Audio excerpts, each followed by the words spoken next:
that under some conditions, vision can expand to the point where they can see down into the micro level. They can apprehend the micro level consciously. You think that our consciousness can extend down to the micro level, to the level of... I do. The micro level of DNA. Okay. Well, since we're on this topic, I have taken extremely high doses of psilocybin. Like 4 doses is enough basically to knock you out of your body. I wouldn't recommend it casually. I took 7 grams 3 times. And I had this shamanic experience. It was unbelievable. And I don't even know I have no idea how to make sense out of it. Well, I believe that. I can quite understand you have a most extraordinary experience. I've never taken such a drug, but I could imagine you had a most remarkable experience. But you've just said that you think that your consciousness can see into your cells and see the structure of DNA. That has got to be utter nonsense. I'm sorry. Well, like I said, I'm perfectly reasonable, willing to admit forthrightly that is a highly speculative idea. Well, it is speculative, but it's also got to be false. Why? Why? No. Yeah. And look, in all probability, you're right. Right? I mean, we're both wise enough to use Occam's razor. And it's strange to be in a position to defend it. I'm telling you why I made that. But there was more to it than that, because in this visionary experience, I could feel my consciousness go down these levels of analysis. And I could see things that they appeared to me in my field of imagination.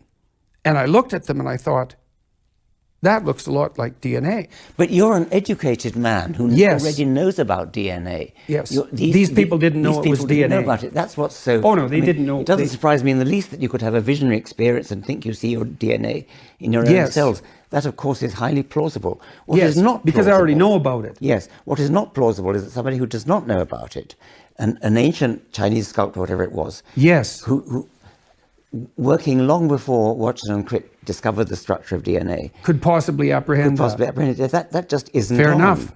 And I guess I would only say in defense of that idea is that it is the case that consciousness can travel up and down levels of analysis in a real sense. And it isn't absolutely inconceivable that that's not an expandable capacity under some circumstances. Because you got to ask yourself, like, I do yoga in the morning, Kundalini yoga exercise, and I've done it for about 20 years. And I learned a long while back that when yogis are practicing their asanas, these positions, that's not yoga. They practice the asanas because they're postures that stretch you.